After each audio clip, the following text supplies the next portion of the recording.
Good morning all. Well, I've been asked to make a video because I haven't made one for a while about skinhead stories. So I like to make stories when I think of them. And one of the issues that we have in the skinhead world is back in the early 80s, there was a lot of manipulation in the skinhead subculture from the extremist groups, mostly the extreme right wing back in the early 80s, a group called the National Front and British Movement. And it was quite a fashion for a while for skinheads to get involved in that, and shock horror, neo-Nazi racism, this sort of stuff. Now most of these people involved in it were just following a fashion. Most of them came from all white areas, had no idea whatsoever about world politics, about anything, but it was all shock horror, anti-system and all the rest of it. Now obviously out of the mass majority, none of them did anything. It was no more than going to a gig and wearing a t-shirt and acting the tough guy for a night. But a few of them did get involved in quite extreme groups, and some serious things, well, mildly serious things happened, I suppose. I can't think of anything really off the top of my head that would have made world news, but the media absolutely loved it, and that image of the skinheads went across the world, and especially in America they picked it up, and over there it's a bit more serious. They have these Aryan white race groups and God knows what, and they all attached themselves to the skinhead world. And then obviously in Germany, where they really did have the real Nazis back in the 1940s, that my grandfather and all the other British soldiers went and destroyed and ended. We all came from Britain, us lot. We were English, and that was our thing above anything. We were British and very proud of that fact. And being British, got us condemned at that time because they were trying to, make Britain part of Europe and do away with national states and national flags and all that sort of stuff. Our industries were destroyed and God knows what. But anyway, I'm waffling on. But the point is in America, they had a reaction to this white supremism, and they called it, they came out with this thing called SHARP, S-H-A-R-P, which we used to use for clothing. SHARP meant dress well, but they called it Skinheads Against Racial Prejudice. Now in America, as we all know, it's very segregated. They have black areas, white areas, Hispanic areas. They divide and rule. It's part of the whole American culture. It's what's controlled that country ever since day one, since the Civil War and beyond.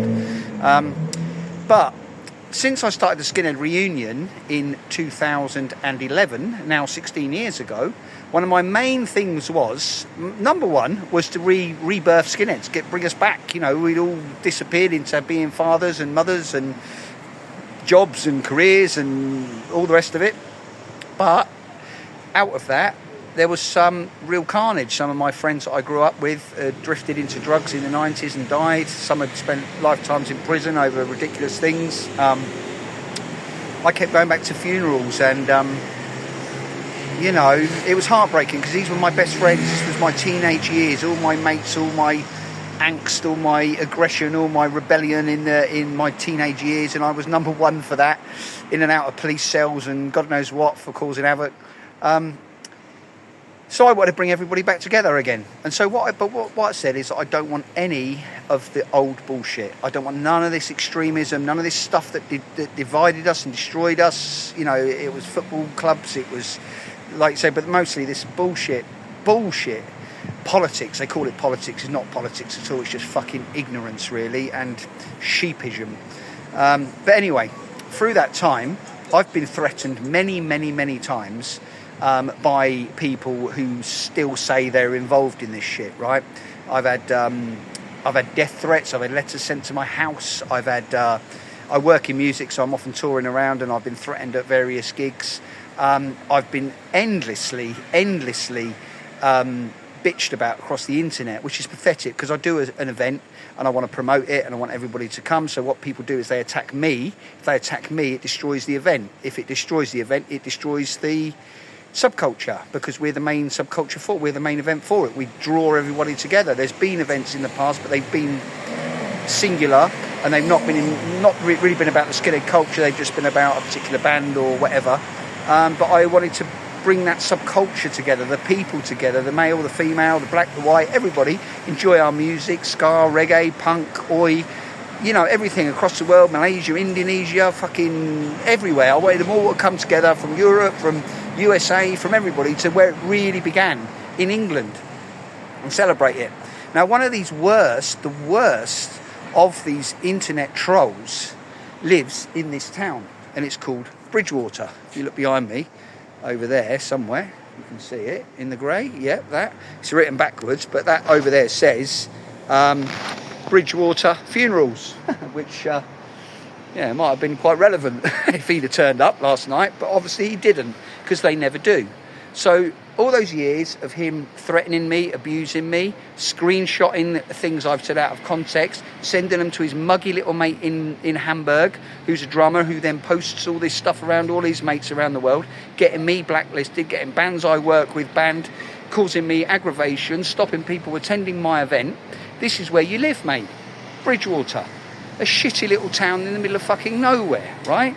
Now, I've wanted to come up here for 15 years to meet you, but I couldn't do that because, well, let's think about it. If I'd have planned it, if I'd have got in a car and I'd have driven up, there's lots of cameras everywhere, if things could have got out of hand, then that's called premeditation, all right? But I came up here on a job, and I was hoping you'd be here, because apparently you're in the scene. Apparently you support the music in our scene. So I was here, happily, with my Weak and Offended t-shirt on, look, which basically, I think sort of describes you as a person. But I would also add to that a cowardly nobody, because if you had any balls whatsoever, you'd have come out and met me. But no sign of you. And not only that, I walked around the pub and I asked people, I said, do you know this guy? I think he calls himself Oggy, he lives in this town. Not one person knew you. Not one person. So all my, all this delusion of you're ruling this great legion of haters against me and my views, well, where were you? Because my views are not extreme, mate. My views are in the middle. My views are real skinhead, right? I'm not either of you idiots. I'm not part of your internet bullshit. Yes, I put way too much opinion on the internet, right? Because I try to provoke stories and I try to encourage people to laugh about our past and have a bit of a chuckle and look at today and support each other and support the great subculture that we created. And I try to lead by example. I've never threatened anybody. I've never made any gestures whatsoever. And by coming to your town in Bridgwater, I was hoping you'd meet me up. And then when you actually meet me in real life, if you've got any form of brain, any form of grey cell, I would have sat down with you. I'd have even bought you a drink. And I'd have said, listen, mister, why don't we talk about it, eh? Why don't we actually talk about reality of the real world? And perhaps you might actually sort out your mental health issues, get off your internet, stop causing havoc with people, and perhaps even encourage people, and support it. Maybe get some young skinheads in Bridgwater and have a good time. Well, there's a pub over there. That's where we played last night. Could have come there, couldn't you? Because that's where they do all the punk gigs. So if you live in this town, which is the size of a fucking Wiltshire village, you'd have known about it. But no show. So anyway, that's my little rant of the day. So here I am in Bridgwater. I wouldn't really recommend it to anybody because it's a nowhere place, but a gig's a gig, a place is a place, and if that pub is supporting the gigs, then all for them, and that's brilliant. But yeah, that's my point really. Keep on keeping on, and please don't listen to any bullshit on the internet from me, from anybody else. Make your own mind up. Go and meet the people that you hate. If you meet the people that you hate, then actually find a reason to hate them, because if you don't, then it's all just your bullshit, isn't it? And when I go to Prince's Risborough, I'll be meeting one of you other ones who's been bitching about me the other day. I'm going down somewhere else today where there's another one lives down there, but he's from the other side of the coin. So hopefully he'll show up and we'll have a little chat about that as well, won't we? So here we are. Good afternoon.